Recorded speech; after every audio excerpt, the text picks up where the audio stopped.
everybody watching needs to get leads into their CRM. They need to get leads into their database. What are some strategies that you have used while you're giving a speech to get some of those email addresses and contact information there in the audience? Yes. Okay. So I love this question because this can truly change their entire business. What I think is really, really important is this. Number one, think about the lead magnet you're going to offer and build your talk around that. You don't want to spend an hour talking about apples and go, and I have a lead magnet about oranges. You didn't set up oranges. You set up apples. Yeah. So you need to have a lead magnet that is a perfect fit for whatever the content is. So you build your content around that lead magnet where it sets that lead magnet up as the obvious solution to whatever you're building out in this talk. And you want to put it in the talk where it is the most logical, not at the end.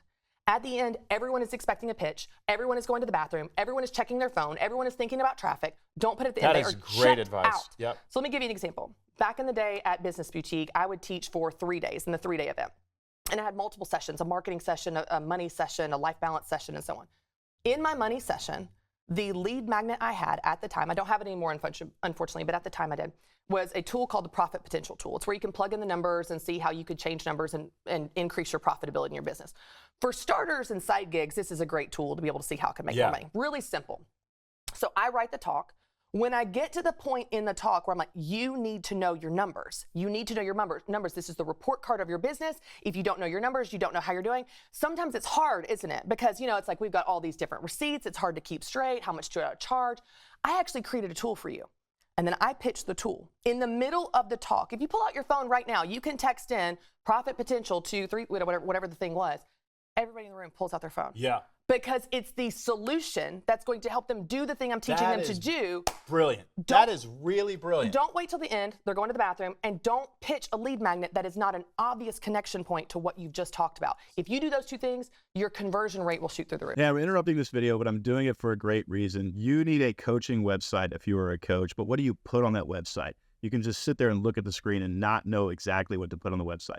Well, I've put together 27 of my favorite coaching websites. Some of these coaches are making millions of dollars as a coach, and I want you to get inspired by these websites. If you're wondering how to make your website better or even what to put on a website because you've never made one, make sure you grab this PDF, 27 examples of coaching websites that have been incredibly successful for those coaches. The link is in the description.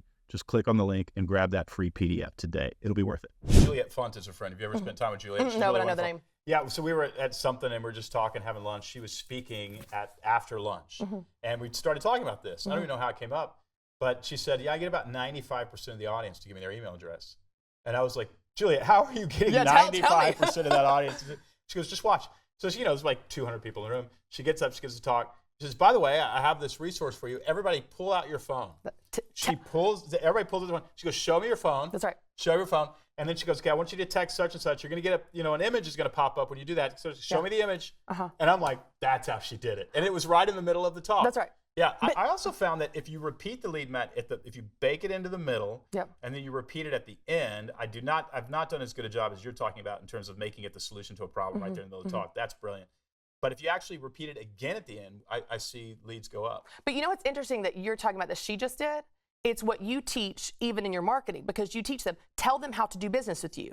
Click here, tell them sign exactly up. what to do and they will do it. You have to tell them, because if not, we all often assume, well, they're going to know what to do. They don't, and they won't. They're tired, they're stressed, they're overwhelmed.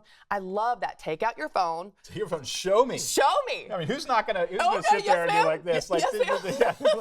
Lady on stage telling me to show me. That's right. Yes, sir. Yeah, it's actually brilliant. Yeah. Okay. A lot of people just getting started in business coaching. They're pivoting their career, Christy. They're pastors, they're executives, they're whatever they are, and they're deciding, 50 years old, I'm going to pivot. I'm going to do this. Yeah. Give them some encouragement. Why should they become a coach? What happens to you in your life if you just become a coach? Well, so I became a certified business coach about 14 years ago, and I think it is so gratifying to work one-on-one because you get to see the actual impact of the value you're adding. When we do a podcast, when we write a book, we don't always necessarily get to see it. You may see reviews, you may get stories, but for the most part, it's to the masses and it's not personal. Somebody will just come and say, thanks. Right. You're welcome. Or I don't know what we're thinking about. I bought your book and I never read it. Okay, yeah. Awesome. Appreciate that. Yeah. But but you're getting this personal connection where you're watching the life change happen. And I think that that is so rewarding, especially for someone, you know, that maybe has either been burnt out in their career or they didn't feel like they were really valued. When you're getting that personal connection, it makes a huge impact in your life. And coaching is one of those things that there's tons of variety because every client is different. Every story is different. Every problem you're trying to solve is different. And so it makes it fun. It keeps it interesting. Can you give me 3 pieces of advice for coaches to grow their coaching business? I know that's a big ask on the spur of the moment, but you probably have 20. Yeah. Can you give me like just 3 that come to the top of your head? Let's go through the stages Yes. of coaching, because if someone is watching right now and they don't have a single client, they're going, where do I start? Exactly. You start with your network of who you currently have. So here's what that looks like. It means you're going to write a personal email to family and friends, every contact that you have. It could be a Facebook post or an email, and you're just going to share your heart. Hey, here's what I've been wanting to do. Here, excuse me. Here's what I've been wanting to do. Here's the transition I'm making. I'm now offering this type of coaching. Here's how you can sign up. If you or anyone you know, I would love to work with them and set up a discovery call. So you literally start with your contacts. People who know you. Because that's a great. I know a guy, Chad. I mean, you know Chad.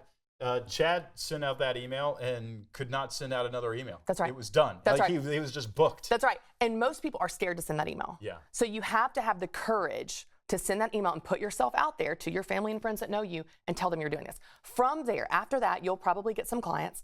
Once you get some clients from that initial email and request or Facebook post or so on, then you really incentivize referrals. Because once you've added value, no one is a better marketer for you than someone that has been helped by you. Yeah, so you incentivize it, hey, get a free session, or hey, get a whatever the carrot is. So for the refer- person who refers, you can offer something.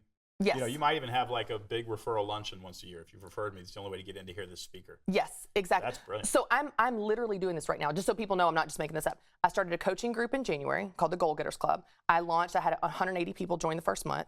My strategy for month 2 is not to do another launch. It's to incentivize those 180 to go get more people. Wow. So I'm doing a referral program to get them out to go get people. What do they get? I'm just curious. They get a free month for every person they bring in that stays 3 months. So they could get a free year if they invite 12 people. It's a great incentive for them to get free coaching.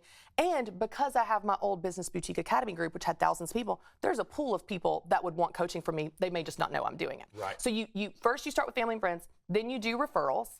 From referrals, from there, you want to build up so much of a demand that you have a wait list. And ideally, when you have a wait list, then you're ready for group coaching or courses or scaling from that point, once you've got the demand there. That's absolutely brilliant.